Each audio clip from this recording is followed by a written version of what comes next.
ಒಂದಲ್ಲ ಎರಡಲ್ಲ 6 ಬಾರಿ ಬ್ಯಾನ್ ಆಗಿದ್ದ ಪ್ರಕಾಶ್ ರಾಜ್ ಈಗ ಮತ್ತೆ ಕರ್ನಾಟಕದಲ್ಲಿ ಪ್ರಕಾಶ್ ರಾಜ್ ಬ್ಯಾನ್ ಆಗ್ತಾರ. ಧರ್ಮಸ್ಥಳ ಪ್ರಕರಣದಲ್ಲಿ ಪ್ರಕಾಶ್ ರಾಜ್ ಪಕ್ಕಾ ಲಾಕ್. ನಮಸ್ಕಾರ ವೀಕ್ಷಕರೇ, ಸುಪ್ರೀಂ ಟಿವಿ ನ್ಯೂಸ್ಗೆ ಸ್ವಾಗತ. ನಾನು ಅಶ್ವಥ್. ಪ್ರಕಾಶ್ ರಾಜ್, ಪ್ರಕಾಶ್ ರೈ, ಹೀಗೆ ಒಂದಲ್ಲ ಎರಡಲ್ಲ ಒಂದು 4-5 ಹೆಸರುಗಳಲ್ಲಿ ತಮ್ಮನ್ನೇ ಗುರುತಿಸಿಕೊಂಡಿರುವಂತಹ ಪ್ರಕಾಶ್ ರಾಜ್ ಈಗ ಮತ್ತೆ ಸುದ್ದಿಯಾಗಿದ್ದಾರೆ. ಒಂದಲ್ಲ ಎರಡಲ್ಲ 6 ಬಾರಿ ಚಿತ್ರರಂಗದಿಂದ ಬ್ಯಾನ್ ಆಗಿದ್ದಂತಹ ಪ್ರಕಾಶ್ ರಾಜ್ ಇವತ್ತಿಗೂ ಕೂಡ ಬುದ್ಧಿ ಕಲಿತಂತೆ ಕಾಣಿಸ್ತಿಲ್ಲ. ಯಾರನ್ನೋ ಟೀಕೆ ಮಾಡೋ ಭರದಲ್ಲಿ ಮಾಧ್ಯಮಗಳನ್ನ ಲೇವಡಿ ಮಾಡ್ತಾ ಕರ್ನಾಟಕದಲ್ಲೂ ಕೂಡ ಬ್ಯಾನ್ ಆಗುವಂತಹ ಒಂದು ಪರಿಸ್ಥಿತಿಯನ್ನ ಈಗ ಪ್ರಕಾಶ್ ರಾಜ್ ಅವರು ತಂದುಕೊಂಡಿದ್ದಾರೆ. ಹೋರಾಟ ಬೇರೆ, ಸಿದ್ಧಾಂತಗಳು ಬೇರೆ, ನಿಲುವುಗಳು ಬೇರೆ. ಆದ್ರೆ ಮನಸ್ಥಿತಿ ಸ್ವಲ್ಪ ಕೊಂಚ ಬದಲಿಸಿಕೊಂಡ್ರೆ ನಟನೆಯಷ್ಟೇ ಅದ್ಭುತ ವ್ಯಕ್ತಿಯಾಗಿ ಪ್ರಕಾಶ್ ರಾಜ್ ಅವರು ಹೊರಹೊಮ್ಮಬಹುದು. ಅಂದ್ರೆ ಅವರ ಹೋರಾಟ, ಸಿದ್ಧಾಂತಗಳು ಎಲ್ಲವೂ ಡಿಫ್ರೆಂಟ್. ಆದ್ರೆ ಪ್ರಕಾಶ್ ರಾಜ್ ಅವರು ತಮ್ಮದೇ ಆದಂತಹ ಒಂದು ಸಿದ್ಧಾಂತಗಳನ್ನ, ಸೈದ್ಧಾಂತಿಕ ವಿಚಾರಗಳನ್ನ ನಂಬಿಕೊಂಡಿರುವಂತಹ ವ್ಯಕ್ತಿ. ಅದರಲ್ಲಿ ಎರಡು ಮಾತಿಲ್ಲ. ಆದ್ರೆ ಕೆಲವೊಂದು ವಿಚಾರಗಳನ್ನ ಅವರು ಇವತ್ತೂ ಕೂಡ ಬದಲಾವಣೆ ಮಾಡಿಕೊಂಡಿಲ್ಲ. ಆ ವಿಚಾರಗಳಿಂದಲೇ ಪದೇ ಪದೇ ಅವರು ಕಾಂಟ್ರವರ್ಸಿಗೆ ಸಿಕ್ಕಿ ಮತ್ತೆ ತಮ್ಮ ತಮ್ಮ ತಲೆ ಮೇಲೆ ಅವರೇ ಚಪ್ಪಡಿ ಕಲ್ಲನ್ನ ಹಾಕಿಕೊಳ್ಳುವಂತಹ ಒಂದು ಪರಿಸ್ಥಿತಿಯನ್ನ ತಂದುಕೊಳ್ತಾರೆ. ಪ್ರಕಾಶ್ ರಾಜ್ಗೆ ಬ್ಯಾನ್ ಭಯ ಈಗ ಶುರುವಾಗಿರುವಂತಹದ್ದು. ಅಂದ್ರೆ ತೆಲುಗಿನಲ್ಲಿ ಸುಮಾರು 6 ಬಾರಿ ಬ್ಯಾನ್ ಆಗಿದ್ರು. ಈಗ ಮತ್ತೆ ಮೀಡಿಯಾಗಳ ಜೊತೆ ಕಿರಿಕನ್ನ ಮಾಡಿಕೊಂಡು ಅಗೇನ್ ಮತ್ತೆ ಬ್ಯಾನ್ ಆಗುವಂತಹ ಒಂದು ಪರಿಸ್ಥಿತಿಯನ್ನ ತಂದುಕೊಂಡಿದ್ದಾರೆ. ಅಂದ್ರೆ ಪ್ರಕಾಶ್ ರಾಜ್ ಅವರಿಗೆ ವಯಸ್ಸಾಗಿದೆ.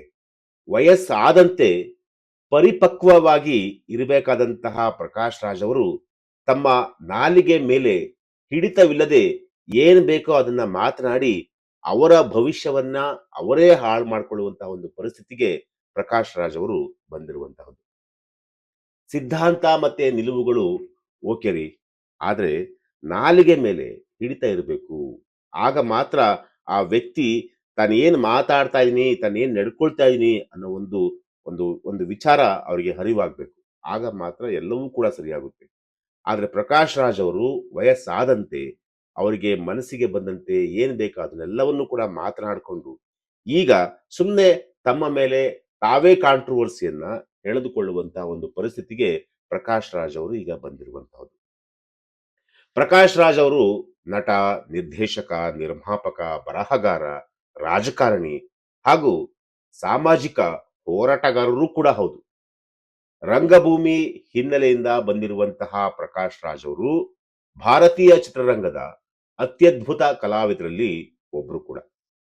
ಕನ್ನಡದ ಜೊತೆ ತೆಲುಗು, ತಮಿಳು, ಹಿಂದಿ, ಮಲಯಾಳಂ, ಇಂಗ್ಲಿಷ್ ಹೀಗೆ ಸಾಕಷ್ಟು ಭಾಷೆಗಳಲ್ಲಿ ತನ್ನದೇ ಆದಂತಹ ಒಂದು ಛಾಪನ್ನ ಮೂಡಿಸಿರುವಂತಹ ಒಬ್ಬ ಪ್ರತಿಭಾನ್ವಿತ ಕಲಾವಿದ.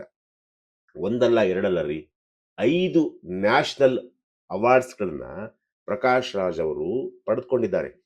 ಜೊತೆಗೆ ಆಂಧ್ರ ಸರ್ಕಾರ ಒಟ್ಟು 8 ಬಾರಿ ನಂದಿ ಅವಾರ್ಡ್ಸ್ ಅನ್ನು ಕೂಡ ಕೊಟ್ಟಿರುವಂತಹದ್ದು. ಜೊತೆಗೆ ತಮಿಳುನಾಡು ಸ್ಟೇಟ್ ಗವರ್ಮೆಂಟ್ ಒಟ್ಟು 8 ರಾಜ್ಯ ಪ್ರಶಸ್ತಿಗಳನ್ನು ಕೂಡ ಪ್ರಕಾಶ್ ರಾಜ್ ಅವರಿಗೆ ಕೊಟ್ಟಿರುವಂತಹದ್ದು. ಅಂದ್ರೆ ಪ್ರಕಾಶ್ ರಾಜ್ ಅವರ ಸಾಧನೆ ಕಡಿಮೆ ಏನಿಲ್ಲ ರೀ.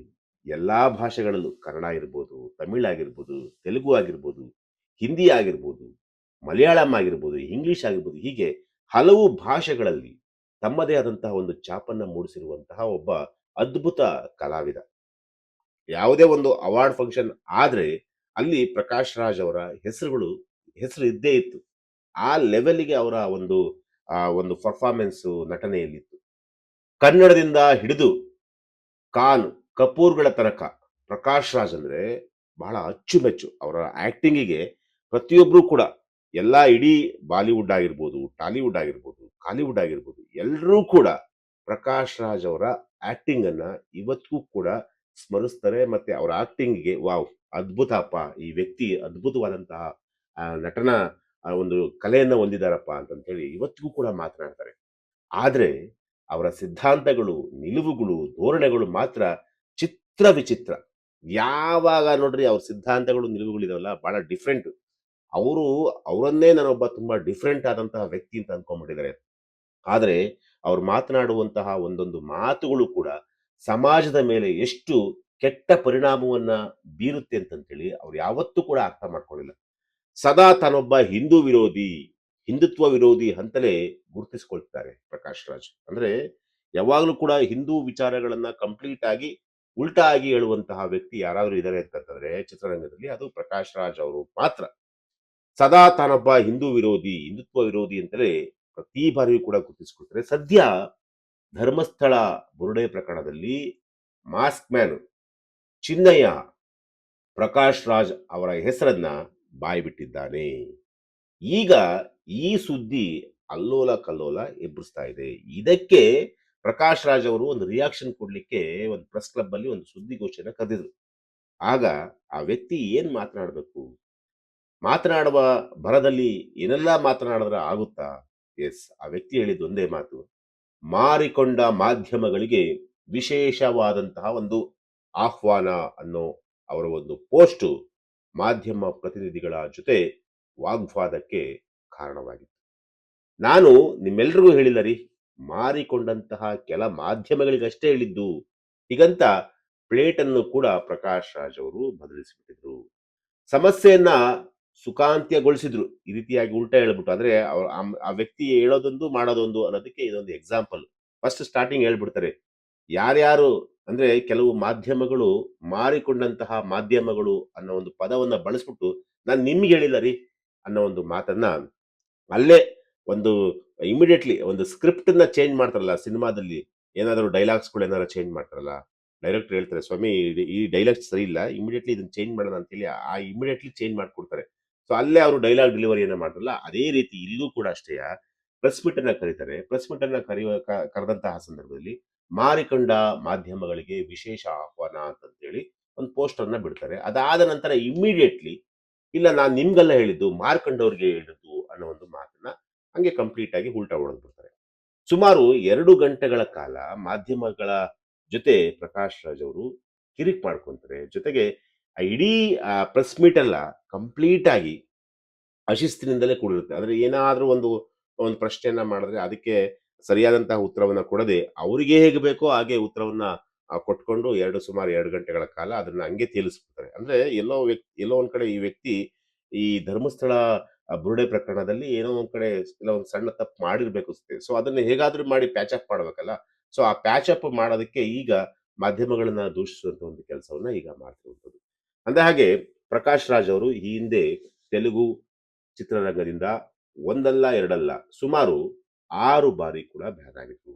ಅದಕ್ಕೆ ಅವರ ಅಶಿಸ್ತು ಮತ್ತೆ ಬೇಜವಾಬ್ದಾರಿತನ ಮಾತ್ರ ಕಾರಣ ಆಗಿತ್ತು. ಅಂದ್ರೆ ಅದು ನಿಜ ಅನ್ಸುತ್ತೆ. ಯಾಕಂತಂದ್ರೆ ಇವರು ಕೆಲವು ಪ್ರೊಡ್ಯೂಸರ್ಗಳ ಜೊತೆ ಜಗಳ ಮಾಡ್ಕೊಂಡಿದ್ದಾರೆ, ಕೆಲವು ನಟರ ಜೊತೆ ಜಗಳ ಮಾಡ್ಕೊಂಡಿದ್ದಾರೆ.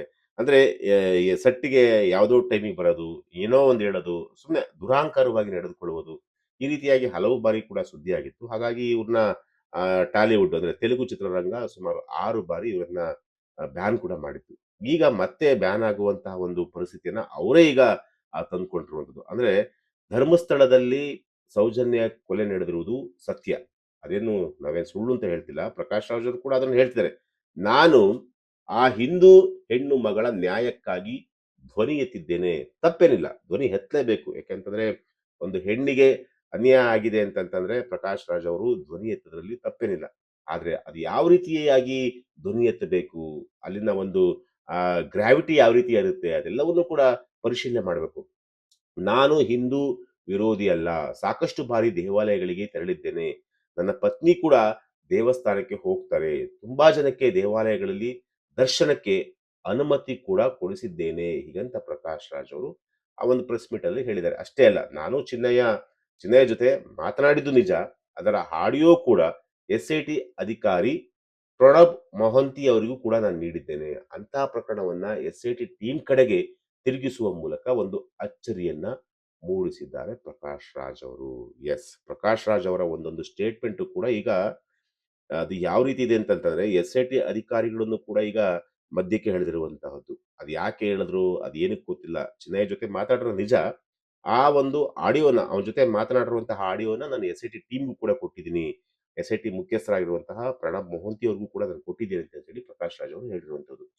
ಸೌಜನ್ಯ ಪ್ರಕರಣಕ್ಕೆ ನ್ಯಾಯ ಕೇಳುವ ನಿಮ್ಮ ಪರಿ ಒಳ್ಳೆಯದೇ ಇದೆ. ಆದರೆ ಅತಿಯಾದ ಮಾತಿನಿಂದ ಸಮಸ್ಯೆಗಳು ಇತ್ಯರ್ಥ ಆಗಲ್ಲ ಅನ್ನೋದನ್ನ ನೀವು ಅರಿವಿರಲಿ. ನಿಮ್ಗೆ ಅದೊಂದು ಸ್ವಲ್ಪ ಕಾಮನ್ ಸೆನ್ಸ್ ಇರ್ಲಿ. ಸೌಜನ್ಯ ಪ್ರಕರಣದಲ್ಲಿ ನೀವು ಹೋರಾಟ ಮಾಡ್ತೀರಾ, ಅದಕ್ಕೆ ನಮ್ದೇನು ಅಭ್ಯಂತರ ಇಲ್ಲ. ಆದ್ರೆ ಕೆಲವು ಮಾತುಗಳನ್ನ ಆಡುವಂತಹ ಸಂದರ್ಭದಲ್ಲಿ ಬಹಳ ಎಚ್ಚರಿಕೆಯಿಂದ ಮಾತನಾಡಿ. ಯಾಕೆಂತಂದ್ರೆ ನೀವು ಒಬ್ಬ ಸೆಲೆಬ್ರಿಟಿ ಅನ್ನೋದಕ್ಕಿಂತ ನೀವೊಂದು ಸಮಾಜದ ಆಸ್ತಿ ಕೂಡ. ಸೊ ಇಷ್ಟೆಲ್ಲಾ ನಿಮ್ಮ ಬಗ್ಗೆ ಗೌರವ ಇರಬೇಕಾದ್ರೆ ನೀವು ಈ ರೀತಿಯಾಗಿ ಏಕಾಏಕಿ ಮಾಧ್ಯಮಗಳನ್ನ ದೂಷಣೆ ಮಾಡೋದು ಅಥವಾ ಮಾಧ್ಯಮಗಳನ್ನ ಸರಿ ಇಲ್ಲ ಅಂತ ಹೇಳೋದು, ಎಲ್ಲಾ ಸರಿ ಇಲ್ಲ ಒಪ್ಕೊಂತೀವಿ ನಾವು ಕೂಡ. ಎಲ್ಲೋ ಒಂದ್ ಕಡೆ ಸಣ್ಣ ಪುಟ್ಟ ನಮ್ಮ ಕಡೆಯಿಂದಲೂ ಕೂಡ ದೋಷ ಆಗಿರುತ್ತೆ. ಆದ್ರೆ ಹಾಗಂತ ಮಾತ್ರಕ್ಕೆ ನೀವು ಕೊಡುವಂತಹ ಒಂದು ಟೈಟ್ಲ್‌ಗಳು ಇದೆಯಲ್ಲ, ಅದು ಎಲ್ಲೋ ಒಂದ್ ಕಡೆ ಬಹಳ ಬೇಸರ ಅನ್ಸುತ್ತೆ. ಸೊ ಹಾಗಾಗಿ ಪ್ರಕಾಶ್ ರಾಜ್ ಅವರೇ, ನಿಮ್ಮ ಬಗ್ಗೆ ಬಹಳ ರೆಸ್ಪೆಕ್ಟ್ ಇದೆ. ಆದ್ರೆ ಆ ರೆಸ್ಪೆಕ್ಟ್‌ನ ಉಳಿಸ್ಕೊಳ್ಬೇಕು ಅಂತಂದ್ರೆ ನೀವು ಅದೇ ರೀತಿಯಾಗಿ ನಡೆದುಕೊಳ್ಬೇಕು. ಎಸ್, ಇದು ಇವತ್ತಿನ ಒಂದು ವಿಚಾರ. ನಾಳೆ ಮತ್ತೊಂದು ವಿಚಾರದೊಂದಿಗೆ ನಾನು ನಿಮ್ಮನ್ನ ಭೇಟಿ ಆಗ್ತೀನಿ. ನಿರಂತರ ಸುದ್ದಿಗಾಗಿ ನೋಡ್ತಾ ಇರಿ supreme TV news. Thank you.